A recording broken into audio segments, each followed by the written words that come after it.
नमस्कार दोस्तों, मेरा नाम है जागृति पांडे और आप सभी लोगों का बहुत बहुत स्वागत करती हूँ आपके चैनल शशि क्लासेस में। दोस्तों, आज की वीडियो उन सभी स्टूडेंट के लिए बहुत ज़्यादा खास होने वाली है जो इस बार 2023 बोर्ड एग्ज़ाम में भाग लेने वाले हैं, क्योंकि आज की इस वीडियो में हम लोग समझेंगे कि हिंदी का जो एक मोस्ट इम्पॉर्टेंट टॉपिक होता है उसके बारे में। हिंदी, देखिए, आपका जो हिंदी का पेपर आता है ना, उसमें ये जो मैंने टॉपिक दे रखा है ये बहुत इंपॉर्टेंट, लगभग 5 नंबर आपको ये एक छोटा सा वीडियो दे करके जाएगा, तो इसे बिल्कुल भी मिस मत करिएगा। देखिए, आपके किसी भी ईयर के आप पेपर उठा करके देखिए, क्लास 10th की हिंदी के, आपसे ये ज़रूर पूछेगा कि कोई भी लेखक दे देगा, उसका नाम दे देगा आपको। मान लीजिए पूछ लेगा कि रामचंद्र शुक्ल की किसी एक प्रसिद्ध रचना या फिर विधा का नाम बताइए, तो आप इसमें क्या करते हैं कि आप किसी भी क्वेश्चन बैंक को लेते हैं, उसका पूरा रटते हैं, तो लगभग चांस ये होता है कि आप उसे मतलब अच्छे तरीके से तैयार भी नहीं कर पाते हैं। तो मेरा कहना होगा कि आप कंसेप्ट के हिसाब से चलिए, बेहतर तरीके से तैयार करिए, आप रटना ना पड़े आपको और सारी चीज़ें बढ़िया से कंप्लीट हो जाएं। तो देखिए, मैंने यहाँ पे ज़्यादा कुछ नहीं, बस एक ही चैट मैंने बनाया है जो लगभग इसमें जितने भी रचनाएँ और जितने भी लेखकों के नाम मैंने लिखे हैं वो लगभग आज के 6-7 साल पहले पूछे गए हैं, यानी लगभग हर साल पूछे जा रहे हैं। तो आप वही पढ़ें जो आपके एग्ज़ाम के लिए बहुत ज़्यादा इंपॉर्टेंट है। तो ये लगभग हर साल पूछे जाते हैं, इस बार भी पूछे जाएंगे, पूरी संभावना है। ठीक है, तो चलिए स्टार्ट करते हैं। सबसे पहले लेखक का नाम, जिनका नाम है रामचंद्र शुक्ल।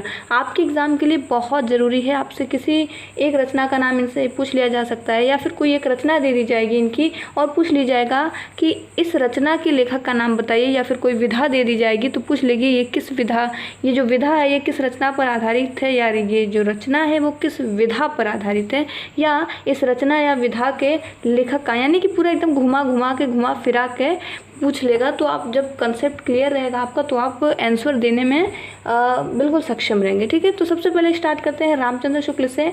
तो यहाँ रामचंद्र शुक्ल की एक रचना है चिंतामणि, जो एक निबंध है। अच्छा, मैं आपको रचना और विधा बताना चाहूँगी।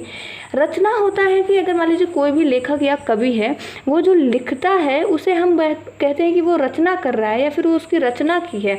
लेकिन विधा क्या होता है कि मान लीजिए मैं कोई बुक लिख रही हूँ, ठीक है, तो यानी मैं उसकी रचना कर रही हूँ। लेकिन अगर मेरे से कोई पूछ लिया कि भाई ये कौन सी चीज़ लिख रही हो, तो मैं बताऊँगी ना कि भाई कहानी लिख रही हूँ, कि कविता लिख रही हूँ, कि क्या लिख रही हूँ, वो विधा हो जाती है। ठीक है, यानी लिखने का काम जो हो रहा है वो तो रचना हो रही है, लेकिन क्या लिख रहे हैं, उसका शीर्षक क्या है, उसे हम क्या बोलते हैं, उसे हम बोलते हैं विधा। तो आई होप आपको समझ में आएगी। तो रामचंद्र शुक्ल की एक रचना है चिंतामणि, जो किस विधा पर आधारित है, वो निबंध विधा पर आधारित है। ये बहुत इंपॉर्टेंट है, लगभग हर साल पूछा जा रहा है। ठीक है, इन्हीं की एक रचना है रसमीमांसा, जो आलोचना विधा पर आधारित है। ठीक है, उसके बाद इन्हीं की एक रचना है विचार विधि, जो निबंध संग्रह पर आधारित है।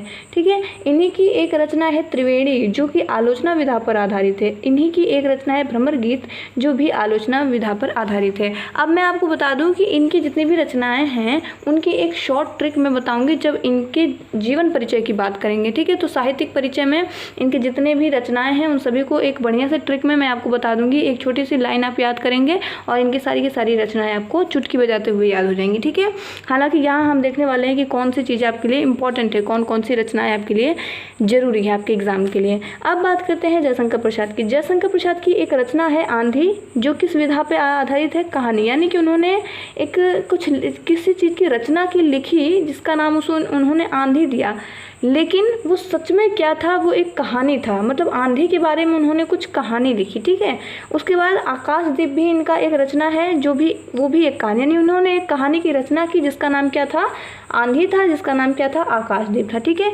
उन्होंने एक और कहानी की रचना की जिसका नाम पुरस्कार था, ये क्या है, कहानी है। ठीक है, उन्होंने एक और कहानी की, किसने, जयशंकर प्रसाद जी ने एक और कहानी की रचना की जिसका नाम इंद्रजाल था। उन्होंने एक नाटक का आविष्कार किया, मतलब रचना की जिसका नाम था एक घुट। ठीक है, तो आप इस तरीके से समझ पाएंगे कि रामचंद्र शुक्ल ने एक निबंध की रचना की जिसका नाम था चिंतामणि, एक आलोचना की रचना की जिसका नाम था रश्मिमांसा, निबंध संग्रह की रचना की जिसका नाम था विचार विधि, एक आलोचना की रचना की जिसका नाम था त्रिवेणी, एक और आलोचना की रचना की जिसका नाम था भ्रमर गीत। यानी ऐसे आप इसे कंप्लीट रिव्यू देख सकते हैं। अब बात करते हैं डॉक्टर राजेंद्र प्रसाद की, जो हमारे देश के सबसे पहले कह सकते हैं कि राष्ट्रपति रहे। ठीक है, देखिए इनकी एक विधा है आत्मकथा। देखिए इनकी एक रचना है मेरी आत्मकथा। ये किस विधा पर आधारित है? ये आत्मकथा विधा पर आधारित है। यानी कि डॉक्टर राजेंद्र प्रसाद की एक विधा जो आत्मकथा है वो किस रचना पर आधारित है? मेरी आत्मकथा पर आधारित। ठीक है।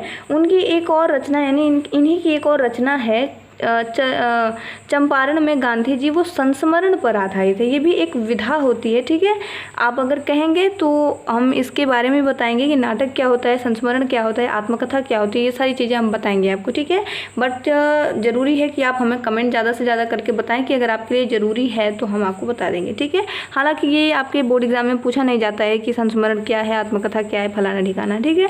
अब इन्हीं की एक और रचना है कि शिक्षा एवं संस्कृति। ये इनका एक निबंध है। ठीक है। शिक्षा एवं संस्कृति डॉक्टर राजेंद्र प्रसाद का एक निबंध है। मेरी यूरोप यात्रा इनका एक यात्रा वृत्तांत है। ठीक है। यात्रा वृत्त है। तो आई होप आपको समझ में आया होगा कि किस तरीके से ये ज़रूरी रचनाएं और विधाएं हमारे प्रश्न जो है हमारे एग्ज़ाम में बन जाते हैं, और हम अगर इसे तैयार कर ले रहे हैं तो हमारे बहुत ज़्यादा हेल्प मिलती है हमें क्वेश्चंस को क्वालिफाई करने में। ठीक है। तो आई होप आपको वीडियो पसंद आई होगी, और अगर वीडियो पसंद आए तो वीडियो को लाइक कर दीजिए, और चैनल पर नए हैं तो चैनल को सब्सक्राइब कर दीजिए। चलिए मिलते हैं नए वीडियो में, तब तक के लिए जय हिंद, जय भारत।